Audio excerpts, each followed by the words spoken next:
네, 청취자 여러분 안녕하십니까? 황 목사의 비밀의 제 오늘 두 번째 시간입니다.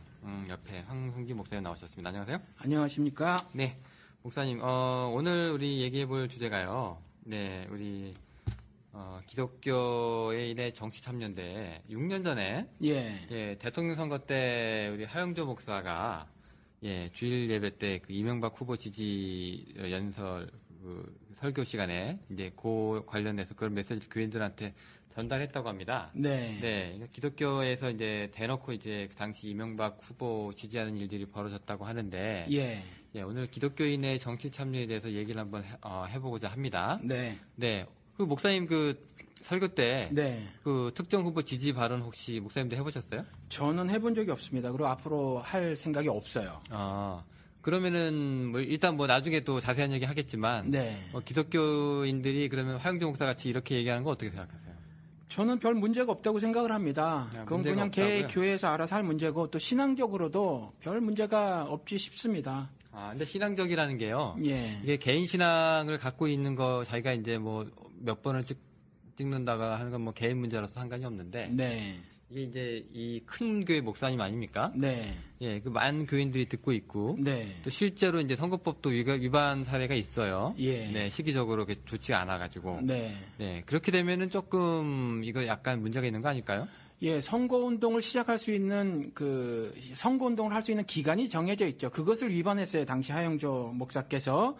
그 부분은 문제지만 예를 들어서 기독교인으로서 또 목사는 목자잖아요. 양들을 먹이는 목자로 부름을 받은 사람들이니까 그 양들이라고 하는 일반 신자들 그들의 모든 삶의 부분 즉 정치, 경제, 사회, 문화, 체육, 예술 모든 분야에 있어서 어떤 예를 들어서 모범 답안 같은 것을 성경적인 시각으로 내놓는 것이 사실 의무예요. 그러니까 뭐 그런 것들에 대해서 뭐 예배 시간에 그걸 그렇게 했다고 그래서 그것이 성경적으로 문제가 된다고 보아지지는 않습니다. 저는 하지는 않을 거지만 그렇지만 그분이 그런 신앙을 가졌다고 해서 그게 문제라고 생각이 들진 않습니다. 이게 개인적인 이제 질문인데요. 우리 신학교 이분들 신학교 나오고 목사님들 신학교 나오셨죠?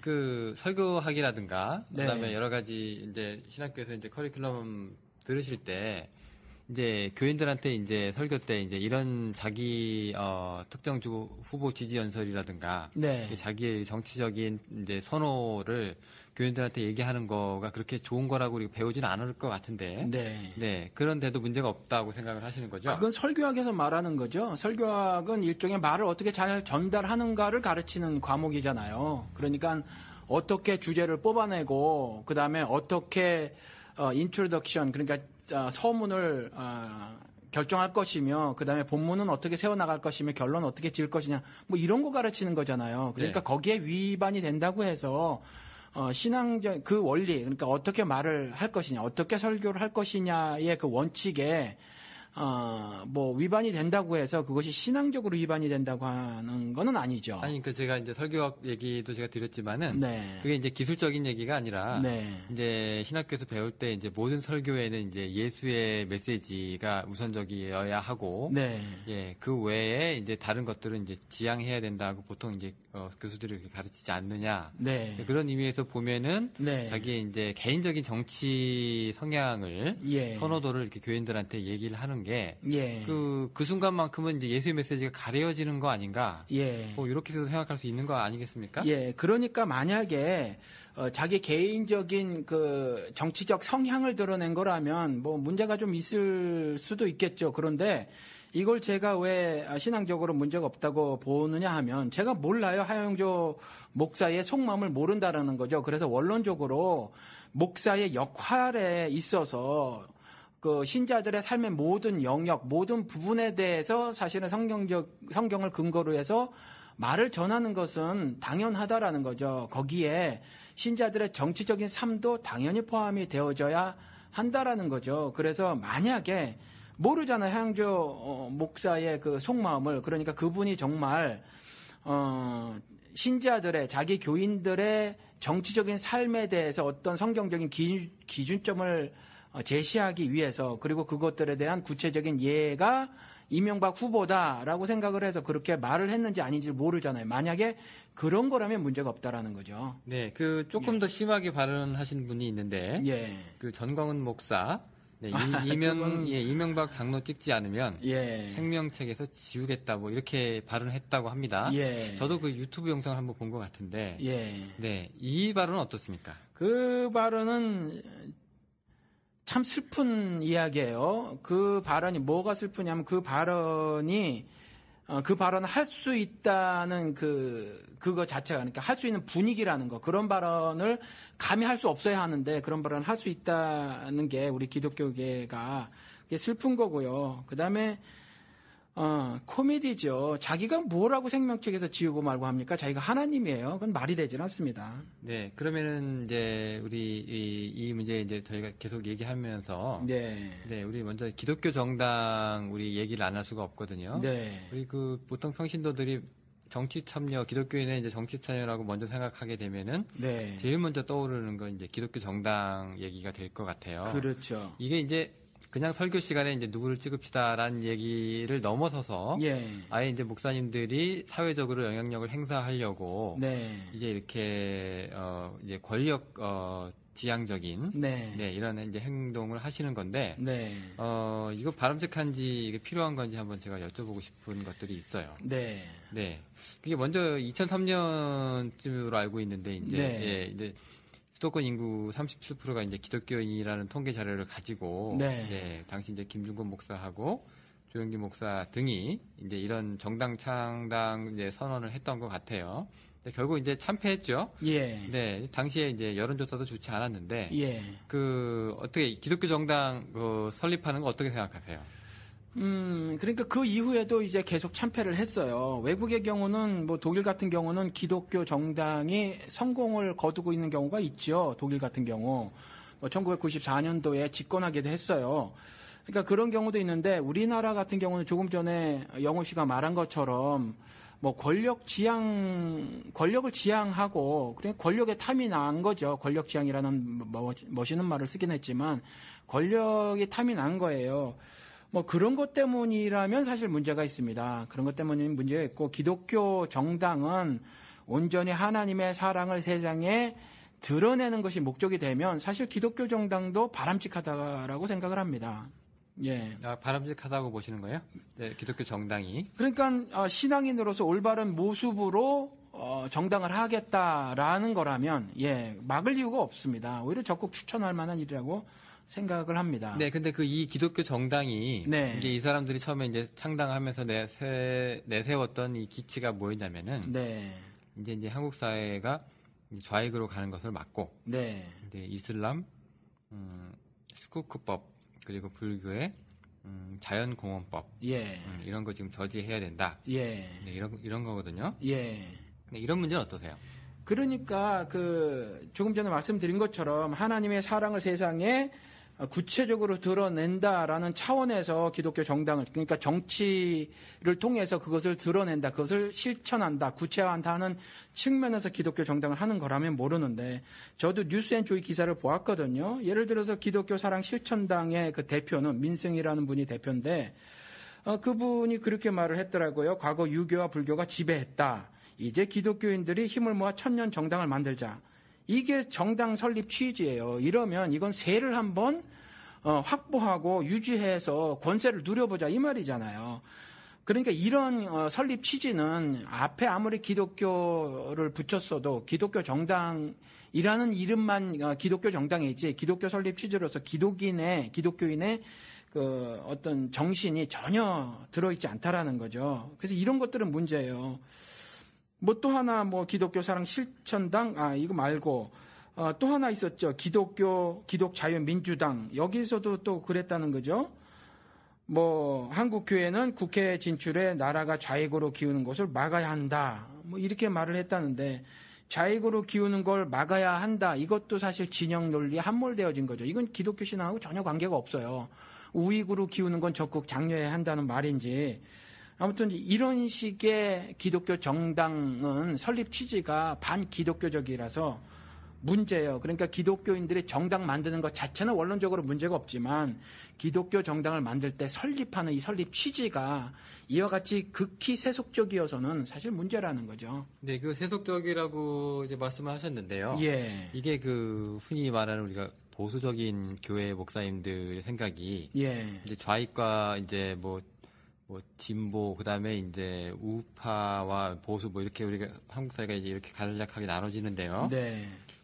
좌익이라고 하는 게 이제 공산주의를 얘기하는 건데 이 사람들 입장에서 그렇죠. 이 공산주의라는 게 이제 이 사람들이 유물론에 입각해서 하나님을 이제 인정하지 않고 네, 영적인 세계에 대해서 이제 부인하고 예. 종교는 뭐 아편이라고 하고 예. 네, 뭐 이런 이제 발언들 때문에 네. 이제 기독교하고는 절대로 이제 같이 같은 행보를 가질 수 없는 예. 네, 그런 입장이라서 이제 좌익 공산주의라는 말을 싫어해서 계속 보수 우파 쪽으로 나가고 있지 않습니까? 네. 근데 어떻게 보면은 영적인 세계를 부인하고 종교가 이제 아편이다라고 하는 쪽으로 네. 이제 그런 것을 이제 막는다고 하는 거는 기독교 입장에서는 자연스러울 수도 있다고 생각을 하는데, 네, 그거는 어떻게 보세요? 그러니까 지금 한국 기독교계에서 표면적으로 내세우는 이유가 그 공산주의, 그러니까 말씀하신 대로 좌익 이퀄 공산주의 이렇게 말을 해놓고 공산주의는 유물론을 신봉한다. 그래서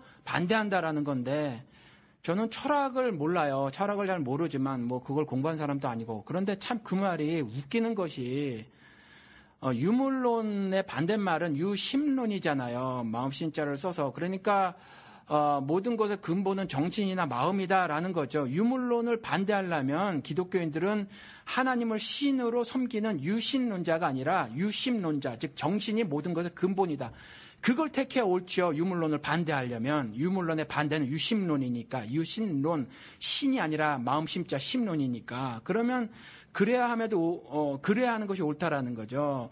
그런데 유물론을 반대하는 이유가 이 성경을 들이미는 그거 자체가 사실 어불성설이라는 거예요. 이제 반박 논리가 자체가 잘못됐다는 얘기죠. 반박 논리가 형편없는 거죠. 예. 그런데 실제로 이제 공산주의 국가에서 예. 네. 보면은 특히 이제 북한 같은 경우에서는 이제 뭐 허울뿐인 교회가 하나 있고 실제로 이제 교회들을 핍박하는 사례들이 많이 나타나고 있기 때문에 네, 실제로 이제 기독교와 공산주의는 결코 같이 갈 수 없는 그런 이제 뭐 원수와 같은 그런 존재가 되어 있지 않습니까? 네. 근데 그런 면에서는 어떻게 생각하세요? 보편화의 오류죠. 일반화의 오류예요. 예를 들어서 지금 숫자적으로 보면 한국 분들은 워낙 숫자를 좋아하니까 숫자적으로 보면 공산국가인 중국의 기독교인의 숫자가 제일 많다라는 거죠. 그렇죠? 그런 부분은 어떻게 할 것이며 제가 월남 선교를 하는데 월남에도 교회가 있어요. 지하교회가 많이 있습니다. 그러니까 그런 것 때문에 북한 예를 하나 가져와서 일반화를 시키는 것은 오류고 또 하나 그 공산주의가 아니더라도 예를 들어서 뭐 중동에 가면 기독교가 인정이 되질 않잖아요. 그렇잖아요? 그러면 그거 동일하다라는 거죠. 어떻게 그것만 싸잡아서 그렇게 어떤 그 일종의 이데올로기거든요. 그거는 신앙이 아니에요. 성경을 근거한 신앙이 아니라 어떤 이데올로기가 기독교계를 침투한 거죠. 예, 진영 논리라고 볼 수 있어요. 저 기독교 정당이 뭐 기치에 대해서는 이제 뭐 이익지향적이기 때문에 그렇게 바람직하지 않지만 세속적이죠. 네, 기독교적인 가치를 제대로 구현만 한다면 뭐 얼마든지 정당 창립은 뭐 가능한 일이다. 그렇죠. 성서적이다라고 생각하시는 거예요? 그렇죠. 좀 적극적으로 기독교인들이 그 정치, 경제, 사회, 문화, 체육, 예술 모든 분야에 적극적으로 진출을 했으면 좋겠어요. 네, 근데 지금 보니까요.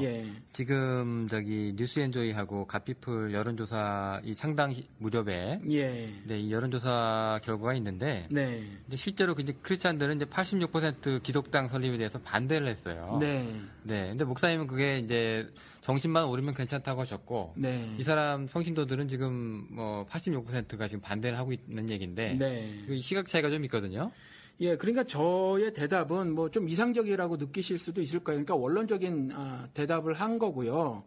사실은 실질적으로 이렇게 그 기독교 정당들의 한국에서의 어떤 출범들이 사실은 좋지 않은 모습을 띠고 있어서 심지어 교인들이라고 할지라도 기독교 신자라고 할지라도 반대를 하고 있는 것은 어쩌면 자연스러운 모습이라고 볼 수 있습니다. 아, 그런 것은 이제 원칙적으로 뭐 성서적으로 제대로 이제 행함이 없기 때문에 예. 네, 그렇게 생각을 한다는 말씀이신가요? 예. 예를 들어서 불교의 자연공업법을 반대한다고 하잖아요. 이것도 사실은 불교 쪽에서 들고 일어나야 할 문제거든요. 사실은 그 이전에 박정희가 그 불교의 성지들을 죄다 국립공원이나 도립공원을 만들어 버렸어요. 근데 불교 입장에서는 예를 들어서 그것들이 전부 성지거든요. 뭐 직지사라든가 화엄사라든가 이게 다 자기들한테는 성지인데 그걸 전부 유원지 만들어 버린 거죠. 근데 유원지로 만들어 버리면서 나라에서 지원을 했거든요. 근데 그 돈이 제법 크다라는 거죠. 그런데 불교계는 아시다시피 기독교처럼 목사들의 수처럼 그 스님들의 숫자가 그렇게 많지가 않아요. 그러니까 그 어마어마한 지원들하며 또 국립공원에 입장료가 있잖아요. 이 수입이 굉장히 크단 말이죠. 그래서 사실은 이 불교의 자연공원법 같은 경우는 불교계에서 들고 일어나야 해요. 그런데 이 기독교계가 적극적으로 나서서 반대 표명을 했거든요. 왜 그러냐 하면 저도 유튜브를 본 건데 이 기독교 정당 하겠다고 하는 사람들이 반대 이유가 뭐냐 하면 우리 기독교는 하나도 지원을 못 받는다라는 거죠. 우리 기독교가 하나도 지원을 못 받으면 불교가 저렇게 지원받는 것은 불공평하다. 이거예요. 그래서 반대하겠다는 거예요. 그런데 이런 거 반대하겠다고 불교 공업법 불교 자연 공업법 이거 반대하겠다고 저지하겠다고 정당을 설립하겠다. 이런 것들을 내세우니까 기독교인조차도 등을 돌리는 거죠. 그러니까 3년도에 2004년도 총선인가? 그리고 8년도 총선, 12년도 총선에 전부 참패를 한 거죠. 네. 예. 이 기독교 정당 얘기 이제 이후에 예. 이제 저희가 이제 기독교 정당은 참패를 했지만 네. 우리가 이제 장로 대통령 얘기를 안 할 수가 없는데요. 실제적으로 장로 대통령 우리나라에 지금 3명이 있었어요. 네. 네, 이승만 대통령이 있었고 김영삼 대통령이 있었고 그다음에 이명박 대통령이 있었는데 네. 실제로 이제 이 장로 대통령 만들기는 이제 성공한 사례가 있어요. 예. 예, 지난번에 그 이명박 대통령일 경우에 우리 김진원 목사가 이제 뉴라이트 전국 연합을 만들어 가지고 네. 예, 이 이명박 후보 당선이 나라에 유익하고 교회에 유익한 것이다. 네. 라고 이제 많은 분들한테 호소를 했지 않습니까? 네, 네. 네. 이 장로 대통령 만들기는 어떻게 생각하세요? 장로니까 대통령을 만들자라는 것은 문제가 있죠. 왜냐하면 장로가 참 하나님의 신자인지 아닌지 사실 모르잖아요. 실질적으로 성경에서는 예수 그리스도의 이름으로 기적도 베풀고 그다음에 뭐 여러 가지 일들을 행한 사람을 그리스도께서 그때에 즉 마지막 심판 때에 내가 밝히 말하리니 나는 너를 모른다 이렇게 말씀하고 계시거든요. 그러니까 그 장로가 도대체 하나님의 사랑 그리고 그 사랑을 그리스도께서 죽음으로 이루신 것 그걸 은혜라고 하잖아요. 그것을 얼마나 구체적으로 실천하고 살고 있는가를 봐야지 단순히 장로니까 대통령을 만들자 이건 좀 큰 심각한 문제가 있다고 보여집니다. 그리고 그 문제가 실질적으로 드러난 것이 그분이 뭐 다들 아시지만 실정법을 위반해서 유죄 판결을 받은 게 14번이에요. 그래서 전과가 14범인데 뽑아줬단 말이죠. 그러니까 그래서 대통령이 된 이후에도 사실 한 행동들을 보면 사실 신자라고 보기에는 정말 어려운 그런 행동들을 참 많이 하셨단 말이죠. 그러니까 단순히 장로라고 해서 대통령 만들기를 하면 그건 좀 문제가 있다고 생각을 합니다. 네, 그래서 그런지 그 이명박 대통령 이후에 예. 안 그래도 좋지 않았던 기독교에 대한 일반 대중들의 평가가 나빠졌죠? 더 월등히 나빠졌다는 네. 시각도 지금 있거든요. 네. 네. 그러면은 이렇게 이명박과 같은 이게 장로 대통령 만들기가 이제 교회가 이제 손을 걷고 더 나서는 지금 형국인데요. 네. 아까 처음에 오프닝 때 말씀드렸지만은 하영조 목사도 마찬가지고 네. 이렇게 많이 교회나 여러 가지 그 설교 때나 예배 때 이런 일들이 이제 일어나기 때문에 네. 이제 실제로 이제 장로 만들기가 가능한 거거든요. 네. 근데 이제 아까 황석희 목사님께서 말씀하시기를 그런 게 이제 가능한 얘기다. 네. 그럴 수는 있다라고 네. 얘기하셨잖아요. 네, 네. 근데 이렇게 보면 이제 역효과가 나는 건데. 그렇죠. 네. 이거 그래도 계속 해야 할까요? 그러니까 뭐 이런 말씀을 드릴게요. 구덕이 무서워서 장 못 담그는가라는 거죠. 이전에 이런 말들이 있었거든요. 그 사실 독재자들의 입에서 나온 건데 그걸 그대로 앵무새처럼 따라했던 일반 국민들도 많이 있었어요. 뭐냐 하면 한국 사람은 안 돼. 한국은 아직 민주주의 해서는 안 돼. 뭐 이런 말들이 있었거든요. 그러면 뭐 여전히 문제가 많이 있었죠. 민주주의를 뭐 서구 이미 민주주의를 오랫동안 실행해온 나라하고는 많이 달랐으니까 그러면 하지 말아야 하는가라는 거예요. 그럼에도 불구하고 해야 하잖아요. 똑같이 또 지방자치제도 그렇게 했어야만 했던 것처럼 지금 뭐 사실 문제점이 많이 보이겠죠. 문제점이 많이 보이고 그러기는 하지만 우리 기독교인들이 하나님의 백성들이 실질적으로 조금 전에 말씀드린 사회 모든 영역에 적극적으로 진출해서 신자로서의 올바른 삶을 살아내므로 하나님의 사랑을 이 세상에서 구체화하고 실현시키는 일은 절대적인 명제라고 생각을 합니다. 네, 이제 얘기를 좀 바꿔가지고요. 예. 네, 이제 하영조 목사라든가 이런 분들은 이제 보수적인 후보를 이제 지지했어서 네, 그런 얘기가 됐었는데 실제로 우리 황순기 목사님께서는 그렇지는 않죠. 네, 제가 알기로 작년에 여기 달라스에서 유일하게 그 한미 FTA 반대 시위도 하셨었고 그 다음에 4대강 뭐 반대 그 칼럼도 인터넷 신문에 많이 기재를 하셨고요. 예. 네, 그리고 설교에서도 말씀하셨고. 네네. 네, 거기뿐만 아니라 이제 얼마 전에 이제 국정원 우리 개입 반대 시위 그때 함께 참여도 하셨었는데. 네. 그 목사님도 시각이 다르지만 또 이렇게 정치 참여를 하고 계시거든요. 그렇죠. 네, 이거 예수라면. 예. 거기 이런 그 댓글들이 많이 달렸어요. 우리 그 달라스가 많이 보수적이다 보니까 네, 그 별로 목사로서 좋지 않다. 네, 라고 이제 하는 분들의 이제 시각이 댓글로 많이 달렸는데 네, 그분들 이런 얘기 나오죠. 교회 홍보하려면 차라리 바자회를 해라. 네, 뭐 차라리 그 시간에 교회를 한 번 더 쓸어라. 뭐 아니면은 뭐 예수라면 피켓을 그렇게 들고 서 있었겠느냐. 네, 이런 얘기 막 나오거든요. 네, 이거 어떻게 생각하세요? 뭐 교회 홍보를 하려면 뭐 바자회를 한번 해라 이런 말은 좀 대꾸할 가치를 못 느껴요. 교회를 홍보를 하려면 저도 바자회를 했습니다. 그게 누구에게나 쉽게 접근하기 쉬운 어떤 그 전략이 될 테니까 저도 그걸 했겠죠. 그리고 저도 한미 FTA 반대 1인 시위 같은 걸 하면 얼마나 많은 교인들이 또 좋지 않게 생각할 것이냐 이것도 제가 이미 짐작고도 남습니다. 그러니까 저는 이걸 교회 홍보를 위해서 한 것은 아니고요. 또 하나 예수라면 그렇게 피켓을 들었겠는가. 그러니까 그 말씀은 예수라면 이렇게 그 어떤 정치적인 현안에 대해서 직접적인 의견을 표출했겠는가 뭐 이런 말씀이잖아요. 그렇죠. 그런데 그 부분은 좀 이렇게 답변을 드리고 싶어요. 예수님은 이 땅에 오셨을 때에 사회에 제가 오늘 이 말 참 많이 씁니다. 사회 모든 영역, 즉 사람이 살아가는 데 있어서의 여러 그 삶의 모습들이 있잖아요. 그 속해져야 하는 것, 뭐 정치, 경제, 사회, 문화, 체육, 예술의 모든 사회에 그 부분에서 사실 대부분 말씀을 안 하셨어요. 예수님이 무슨 예술을 말씀하셨어요? 아니면 문화의 전반적인 걸 코멘트를 하셨습니까? 아니면 경제 문제를 얘기를 했나요? 아니, 경제 문제는 뭐 그렇게 또 해석을 할 수도 있겠군요. 어떤 분들은 뭐 경제 정의를 말씀하셨다고 말씀을 하실 수도 있겠군요. 뭐 그 밖에 다른 부분에 대해서 뭐 그렇게 말씀을 해놓고 가시질 않았다는 거죠. 그러면 예수가 그렇게 하지 않았다고 해서 우리도 지금 현재 뭐 예술에 대해서 말을 하지 말아야 한다거나 아니면 그 밖에 다른 삶의 영역에 대해서 말을 하지 말아야 합니까? 그것은 아니잖아요.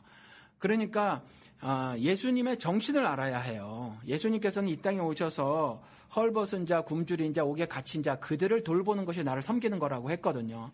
근데 제가 한미 FTA를 반대한 건 그 차원에서 한 거예요. 그러니까 정치에 대해서 바운더리 설정을 어떻게 하느냐 아니면 정의를 어떻게 내리냐에 따라서 그걸 정치 행위로 볼 것이냐 한데 저는 그걸 사실 신앙 행위로 한 거예요. 한미 FTA 같은 경우는 서민들에 대해서 굉장히 폭력적이라고 생각을 했기 때문에 그래서 그런 겁니다. 그래서 그것에 대해서 반대를 했던 거죠. 뭐 특별히 어떤 한쪽으로 치우쳐서 뭐 진보니 좌파니 보수니 이런 거를 다 떠나서 저는 예수가 이 땅에 오셔서 한 것처럼 저는 그 살림을 본받고 싶어 그렇게 행동한 것에 불과합니다. 근데 우리가요. 그 가해자와 피해자는 이제 어느 시대나 다 있었고요. 그렇죠. 지금도 이제 FTA도 마찬가지로 그렇게 이제 불공정한 이제 시장 원리가 적용되는 건데. 네. 그 예수 당시에서도 이제 가해자와 피해자는 존재했단 말이죠. 그렇죠. 근데 그 당시에 그 예수의 입장은 네, 뭐 피해자를 세우고 가해자를 벌하고 뭐 이런 차원은 아니었다라는 이제 지적들이 있어요. 네.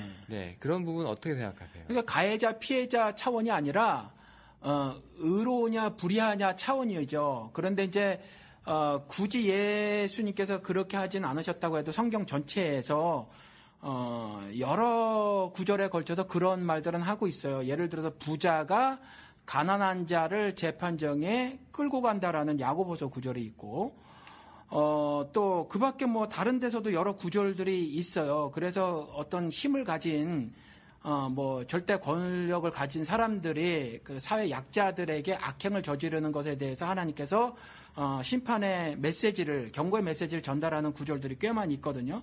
그런 차원에서 예수 그리스도께서 사회 약자와 소외 계층에 대해서 강조하신 것은 그런 부분으로 우리가 이해를 해야 되지 않을까 그렇게 생각이 듭니다. 네, 조금 다른 얘기를 한번 제가 들어볼게요. 예.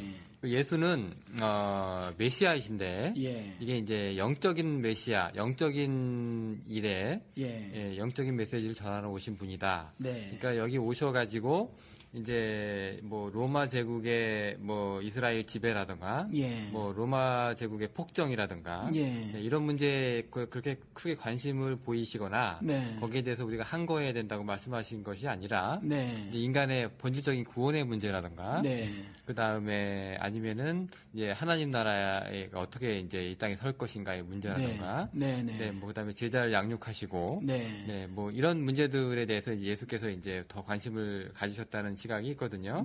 그러니까 예수가 한쪽 편을 들었다는 것은 조금 좀 억측이 아니냐. 이 양쪽을 다 포용하시는 분이다라고 생각할 수 있는데 어떻게 생각하세요? 그러니까 예수는 어느 한쪽을 들었느냐 안 들었느냐, 양쪽을 포용했느냐 안 했느냐 이런 질문이 아니고요.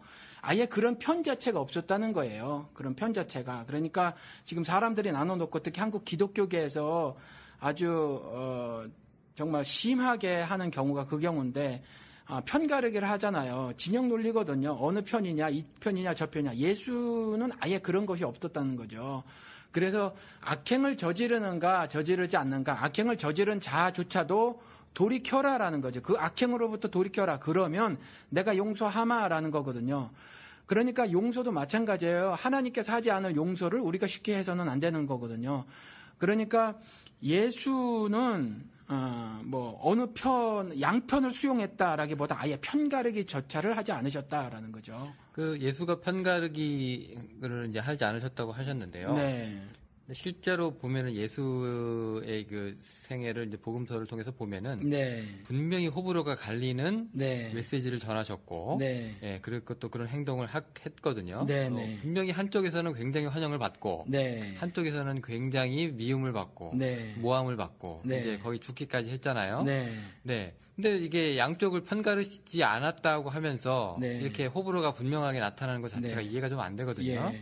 그걸 호불호라고 말씀을 할 수 있을지 모르겠어요. 예수님께서 이 땅에 오셔서 이 땅에 오셨을 때 극렬하게 반대를 했던 세력은 하나님을 안다고 하는 유대인 뿐이었었어요, 사실. 그리고 로마 당국에서는, 로마 정권은 사실 예수를 그렇게 반대하지 않았어요. 별 볼 일이 없었다는 거죠. 이전에 정치적 메시아들이 많이 등장했거든요. 이 정치적 메시아들은 젊은이들을 끌어모았어요. 그래서 로마로부터 이스라엘을 독립시키려고 독립운동을 하려고 했다라는 거죠. 이들에 대한 탄압은 심했어요. 그런데 예수님 이 땅에 오셔서 무엇을 했냐 하면 주로 가난한 사람, 병든 자, 뭐 사회의 약자들, 이 사람들 접촉하셨거든요. 그러니까 아무리 봐도 예수가 어떤 세력을 형성해서 자기들에게 대들 것 같지 않은 거예요. 자기 뭐 독립을 꾀하거나 뭐 할 것 같지 않았던 거예요. 그런데 그럼에도 불구하고, 그러니까 로마 당국은 크게 예수를 신경 쓰지 않았고, 빌라도의 입장에서도 그렇잖아요. 빌라도의 말을 통해서도 알 수 있듯이. 그런데 예수에 대해서 극렬한 그 반대를 보였던 사람은 누구냐 하면 유대인들이에요, 유대인들. 왜 그랬냐 하면 유대인들은 유일신 하나님을 믿었고 성경에서 구원이 있는 줄 알고 성경을 상고했어요. 예수님께서 요한복음에 말했잖아요. 너들이 영생이 성경에 있는 줄 알고 성경을 상고하거니와 성경은 나에 대한 책이로라. 이렇게 말씀을 해놓고 있잖아요. 그러니까 그들은 예수께서 내가 하나님의 아들이다라고 하는 거, 하나님의 아들이라고 하는 건 신이라는 얘기거든요. 신의 아들은 신이라는 얘기가 또 요한복음에 나왔고, 그러니까 어떤 젊은 청년이 육신을 입고 와서 자신들은 영이라고 알고 있는 하나님인데 육신을 입고 와서 그것도 거짓 행색을 하고 와가지고 자기가 신이라고 하니까 그것을 도무지 받아들일 수 없었던 거고, 또 삼위일체 개념이 없었으니까 그 삼차원적 존재로 삼차원적 생각에서 그저 왜 신이 두 개여야 하는가, 이것에 대해서 못 받아들였던 거예요. 그래서 그랬던 거지, 예수가 무슨 편가르기를 했다거나 한쪽 편에 대해서 뭐 호불호라는 생각을 가지고 한쪽을 극히 싫어했고 미워했다, 그런 어떤 진영 논리적인 사고를 가지고 계셨던 것은 아니죠. 네, 그 어떤 분들 얘기로는요. 그 삭개오 얘기, 복음서에 나오는 삭개오 얘기를 이제 안 할 수가 없는데, 이 사람이 이제 세리로 이제 성경 기자가 이제 보고하고 있거든요. 네, 세리면은 그 당시에 이제 공무원이고, 그렇죠. 가해자고요. 필요 이상으로 이제 여기 서민들의 등골을 뽑아먹는, 그렇죠. 아주 나쁜 창녀랑 동급이라고 사람들이 이제 멸시하고 이제 미워했는데, 그런 사람을, 그러니까 사회적으로 이제 아주 악으로 이제 간주할 수 있는 입장이었거든요. 근데 예수가 이제 그러진 않고, 나무 위에서 예수를 쳐다보고 있던, 구경하고 있던 삭개오를 불러 세우셔서, 삭개오, 오늘 내가 너희 집에서 묵어야 되겠다, 이렇게 말씀을 하시거든요. 이런 성서 사례들을 이제 사람들이 이제 해석을 하기로는, 이거 봐라, 예수가 가해자의 편에 선 것도 아니고 피해자의 편에 선 것도 아니고 창녀를 품어준 것 같이 이 세리의 집에도 들어갈 수 있는 분이다. 이렇게 또 얘기하고 있어요. 그러니까 편가르기가 없는, 아주 영적으로 다 양쪽을 감싸 안을 수 있는 분이라는 얘기죠. 이런 해석은 동의하세요? 그러니까 아예 편 가르기조차가 없었다니까. 예수님은 삭개오를 보든지 창기를 보든지 유대인을 보든지 누구를 보든지 동일한 시각으로 동일한 메시지를 전하셨다는 거예요. 그것이 하늘 뜻을 이 땅에서 이루시기 위해서 오셔서 그 뜻을 이루어 나가시는 것에 불과했어요. 그러니까 삭개오가 사회에서 세리, 즉 뭐 정말 악랄한 직업이었나 봐요, 당시에. 그러니까 그 세리로서의 삶을 살았다고 하더라도 그가 예수가 도대체 누군가 어떤 관심을 가지고 예수를 보기 위해서 찾아왔었단 말이죠. 그런 것들을 신으로서 이미 다 알고 계셨고, 그래서 그에게 하늘 뜻을 전하려고 했던 것이에요. 그것은. 그러니까 뭐 이쪽 편도 껴넣었다, 뭐 가해자도 안 왔다, 이런 차원의 이야기가 아니라는 거죠. 그 얘기는. 네, 그렇습니다. 그러면은 저희가 시점을 조금 예수 시대에서 이제 현대 저희 지금 시점으로 좀 이제 바꿔볼게요. 지금 한국에 지금 아주 시끄럽지 않습니까? 시끄럽죠. 네, 지금 추석이 멀지 않았는데도 불구하고 지금 이제 촛불 시위 끊어지지 않고 있고요. 이게 이제 국정원 그 선거 개입 문제 때문에 국민들이 이렇게 많이 여기에 대해서 이제 항의 의사를 이제 표출하고 있습니다. 목사님 입장에서는 이 어떻게 생각하시는지 모르겠어요. 이게 촛불의 입장에 서셔야 할 건지, 아니면 또 다른 입장에 서시는지 한번 뭐 여쭤보고 싶습니다. 뭐 그거야. 뭐 영호 씨 뭐 아시겠지만 조금 전에 소개도 하셨잖아요. 저는 우리 교회에서 이 국정원이 동원된 그 선거, 이 불법 선거에 대해서 항의 시 집회도 열었어요. 그러니까 기독교인으로서 분명히 말씀을 드리고 싶은 것은, 기독교인은 누구나 다 의로운 편에 서야 한다는 거예요. 그것이 세상 권세가 아무리 크더라도, 그리고 그 권세가 막강해 보여서 내가 감히 어떻게 할 수 없을 거라라는 생각이 들지라도 예수 그리스도께서 분명히 내가 세상을 이기었노라라고 말씀을 하셨으면 그 승리에 동참하는 삶을 살아야 합니다. 그래서 육신적인 것으로 보아서 설사 죽임을 당할지라도 죽는 것 자체가, 예수 그리스도께서도 세상 정권에 붙잡혀 죽으셨지만 죽으신 것이 승리라는 거죠. 그러니까 일단 선거에 국정원이 동원이 됐으면 불법이에요. 어찌됐거나. 그러면 그런 불법적인 일이 벌어졌을 때 기독교인은 당연히 촛불을 들고 나가야 합니다. 폭력적인 시위는 되지 않고요. 당연히 이것에 대해서 항거를 해야 합니다. 우리 개신교를 프로테스탄트라고 하잖아요. 이 항거의 의미가 있지 않습니까?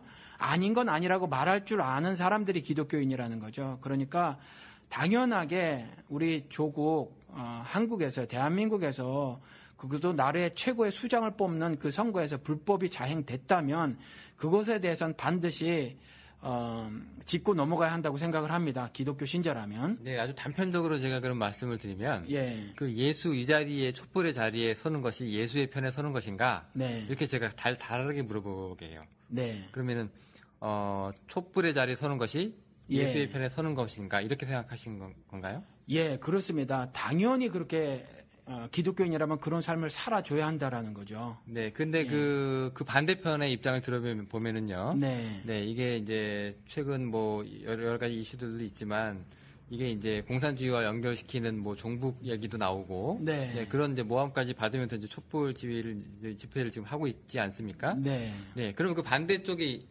있는 입장은 네. 좀 얘기가 좀 다르거든요. 네. 예수가 촛불을 들고 그 자리에 앉아 있는 게 예수의 입장이 아니라, 네. 예, 그 반대로, 네. 예, 그 다른 쪽에 있는 것이 이제 예수의 입장이라고 얘기하는 사람들이 있을 텐데, 네. 네, 그러면은 예수가 지금 두 해석을 두고 예수에 대한 해석을 두고 이제 갈려져 있는 거 아닙니까? 그렇죠. 네, 이렇게 되면은 예수가 도대체 어느 편에 섰을까요? 그러니까 간단하게 말해 보시자고요. 우리 이건 다 알고 있거든요. 뭐 반대쪽에 서 있든 이쪽에 서 있든지 간에 국정원이 동원이 되어졌다라는 거죠. 70여 명의 그 특공대가 만들어졌잖아요. 사실 댓글 달기 특공대가. 그러니까 이건 분명히 불의한 일이라는 거죠. 이 불의한 일이 있었을 때 신자는 당연히 그것을 지지하거나 수용해서는 안 돼요. 당연히 그렇다는 거죠. 그런데 다만 이제 한국 기독교계가 사실은 어떤 반공 이데올로기라는 이념에 많이 침투를 당했다는 거죠. 이건 신앙이 아니에요. 그냥 이데올로기지. 반공 이데올로기가 한국 기독교계에서 진리 행세를 하는데 그건 성경은 그런 것에 대해서 아무 말도 하고 있지 않다라는 거죠. 그러니까 그런 부분이라든가 무슨 종북이니 좌빨이니 뭐 이런 단어를 써가면서 그것도 기독교인의 입장에서 그렇게 나라의 국론을 둘로 갈라 놓으려고 하는 거, 그런 시도 자체가 굉장히 불신앙적이에요. 그러니까 올바른 신앙생활을 하려면 그것이 작은 것이든지 큰 것이든지 상관이 없이 불의한 모습이 눈에 띄어지면 뭐 진보든 뭐 보수든 좌파든 우파든 상관이 없어요. 불의한 모습이 띄어지면 그것에 대해서 단호한 목소리를 내는 것이 올바른 신앙인의 삶이라고 생각을 합니다. 네, 근데 그 가늠한 여자 용서하시는 부분, 저희가 지금 요한복음 부분 제가 갑자기 기억이 나는데요. 예. 거기 보면은 이제 두 가치관이 이제 상충하죠. 그렇죠. 네, 거기 이제 모세율법에 따라서 돌을 쳐 죽여야 되는지, 네. 아니면은 이제 용서로 이제 그걸 감싸 안아야 되는지 그런 문제가 있어요. 네. 근데 그 중에서 이제 예수께서 당시에 택하셨던 그 행위는 네, 그 돌로 내려치는 모세율법하고는 별로 관련이 없어 보이거든요. 네. 네, 그렇게 되면 이제 그 당시 이제 죄 있는 자가 먼저 치라고 이렇게 말씀을 하셨죠. 예. 근데 그게 혹시 지금 이렇게 생각하시는 분이 있을 수도 있지 않을까? 지금 이 촛불 문제 터지고 국정원 문제 터져서 네. 지금 이제 정의가 행해지지 않는 이 상황에서 네. 네, 예수께서 이 당시에 와서 촛불의 자리에 서셨다고 말씀하셨지만 네. 이제 그게 아니라 예수의 입장은 이제 그게 아니라 죄 있는 자가 먼저 욕을 해라. 너희들은 다 죄인이다. 네. 이렇게 영적인 의미로 자꾸 이제 풀어서 네, 자꾸 해석을 하시려는 분들도 있을 것 같아요. 네. 네, 이런 건 어떻게 생각하세요? 그것도 보편화의 오류예요. 성경 전체에서는 하나님은요 불의에 대해서 매우 단호한 모습을 가지고 계세요. 조금 전에 말씀드린 것처럼 우리가 용서를 너무 쉽게 해주는 경우가 있거든요. 용서는 무조건 해야 해요. 7번에 70번까지라도 하라고 했으니까. 그럼 490번이면 무한전의 용서를 하라는 거거든요. 그런데 하나님이 용서하지 않으시는 걸 우리가 용서할 수 없어요. 하나님이 용서하시는 경우는 딱 이 경우입니다. 용서가 두 단계예요. 하나님은 일단 은혜라는 용서, 모든 세상에 있는 그 사람들에게 십자가 대속 죽음이라는 용서를 해주셨어요. 그런데 그것이 실질적으로 적용됨에 있어서는 믿음이라는 걸 보이는 사람에게만 적용이 된다는 거죠. 그러니까 무슨 말씀이냐면 예수께로 나아 돌이키는 것, 자기 죄를 회개한 사람에게만 그 용서가 직접적으로 적용이 되져요. 그러니까 지금 세상에서도 우리 뭐 그런 경우 있잖아요. 재벌들이 무슨 뭐 정말 배임이라든가 엄청나게 큰 죄를 저질렀어요. 그런데 쉽게 나와버리거든요. 전혀 회개도 하지 않았어요. 그리고 우리는 쉽게 용서를 한다라는 거죠. 그런데 그런 용서는 과연 돌이키지 않은 것에 대해서, 아는 자들에 대해서, 돌이키지 않은 행위에 대해서 하나님 용서를 하셨나? 성경은 안 했다는 거예요. 성경은 하지 않았다는 거예요. 그러니까 그런 부분은 보편화의 오류라는 거죠. 그리고 그 부분은 뭐 창기를 돌로 쳐 죽여라 하는 부분은 그 돌로 쳐 죽이는 부분이잖아요. 이 죽임의 심판은 인간에게 주어지지 않았다는 거예요. 그러니까 그런 메시지로 우리가 이해를 해야지 그걸 그렇게 바라보는 건 조금 지나치게 보편화의 오류라고 이렇게 생각을 합니다. 네, 그러면은 이제 그 시국 문제는 그렇게 넘어가고요. 예. 네, 그러면은 이제 세상의 빛과 소금이 되라는 이제 진정한 의미가 뭐냐? 네. 이렇게 물어봐야 될 것 같은데. 네. 이게 정치 참여하고도 관련이 돼 있는 말인가요? 그렇죠.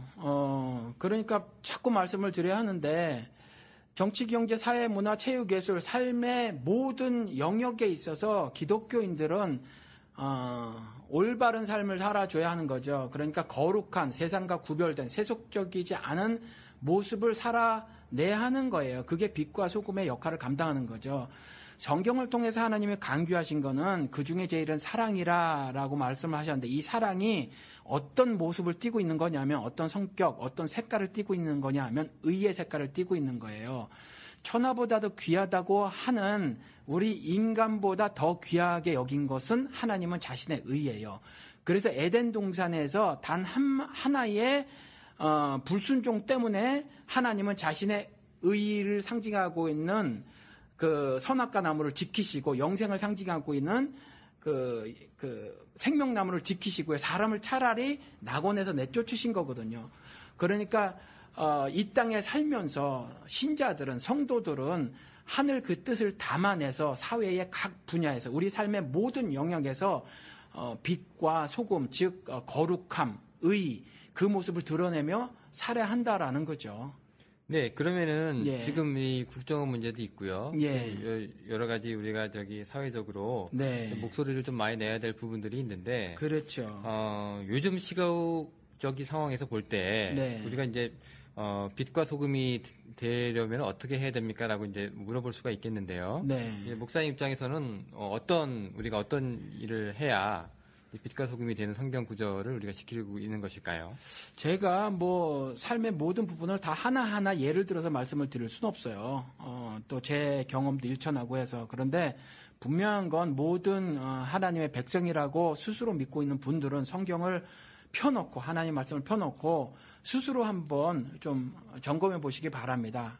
그리고 지금 현재 예를 들어서 우리 오늘은 정치에 관한 이야기를 하고 있잖아요. 기독교인의 정치 참여에 대해서. 그러면 정치 분야에 있어서 이것도 어떻게 바운드를 설정하냐에 따른 건데, 저는 사실 뭐 FTA 반대 이런 걸 정치 활동이라고 저는 개인적으로 생각을 하지 않아요. 그런데 그렇게 넓게 생각해서 정치 활동이라고 한다면 기독교인들은 지금 조금 전에 말씀드린 것처럼 불의한 일이 벌어진 이때에 적극적으로 나서서 불의에 항거하는 모습을 가져야 할 것이라고 생각을 합니다. 네, 얼마 전에 그 페이스북에 글을 올리셨는데, 예. 네, 거기 보니까 댓글들이 좀 달렸었어요. 어떤 내용 그때? 댓글 달린 게 아니라 제가 페이스북을 잘 요즘에 하질 않는데, 한지도 얼마 안 됐고요. 요즘에 잘 하지 못하는데, 어떤 그 분이 패친이신데 어떤 분이 그런 글을 올리셨더라고요. 친구하고 술을 한잔 했는데 친구가 그런 말을 했다는 거예요. 사람 사는 세상을 말하는데 사람 사는 세상을 말했다고 해서 나를 빨갱이라고 한다면 난 차라리 빨갱이가 되겠다. 이렇게 말을 했다는 거죠. 그러니까 비논리적인 말씀을 하신 건데 오죽 답답했으면 그런 말씀을 하셨겠어요. 술 하신 김에 아마 그런 말씀을 하신 것 같은데, 그런 글을 올려놨어요, 어느 분이. 그러니까 댓글이 참 많이 달렸는데 그 중에 한 분이 이런 글을 써놓으셨어요. 댓글 중에 하나가 사람이 꽃보다 아름답다. 안치환 씨인가요? 그분이 부른 노래인가요? 예, 사람이 꽃보다 아름답다라고 했는데, 그래서 그 말을 보고 제가 조금 부연 설명하듯 써놓은 거예요. 사람은 세상 그 무엇보다도 아름답다. 왜냐하면 사람은 하나님의 모습과 형상대로 지어졌기 때문입니다. 이렇게 썼어요. 그래서 사람을 함부로 하는 건 하나님이 참지 않으십니다. 하나님의 그런 행동에 대해서는 반드시 보응을 하십니다. 심판을 하십니다. 왜냐하면 자신의 신이신 하나님께서 자신의 모습과 형상이 파괴되는 것을 용서하지 않기 때문이죠. 라고 말씀을 거기다 이렇게 댓글을 써놨어요. 그러니까 어떤 분께서 사람에게 신의 모습과 형상이 있다. 그리고 그것에 대해서 제가 이 말씀을 안 드렸거든요. 그것이 우리에게 주어진 인권이라든가 자유 같은 거다. 제가 이렇게 말씀을 드렸거든요. 그러니까 어떤 믿지 않으시는 분이 이걸 제가 믿어도 될까요? 라고 이렇게 써놓으셨어요. 그리고 그러한 것들에 대해서 예를 들어서 한국에서 문익환 목사님이라든가 장준하 선생님 같은 분들이 둘 다 기독교인인데 그런 삶을 살고 가셨다는 거죠. 그러니까 그분들은 단순히 투쟁을 하는 것이 한국에 꼭 민주화를 정착시키자라든가 법과 제도를 뜯어 고치고 개선해 나가자 이 정도가 아니었다는 거죠. 정말 사람 사는 세상을 꿈꿨다는 거죠. 하나님의 모습과 형상이 담긴 사람이 존중받는 사회를 꿈꾸고 그런 행동을 했다는 거죠. 저 같은 경우는 이제 그분의 그림자라도 담고 싶은 마음으로 인생을 살고 있는 거거든요.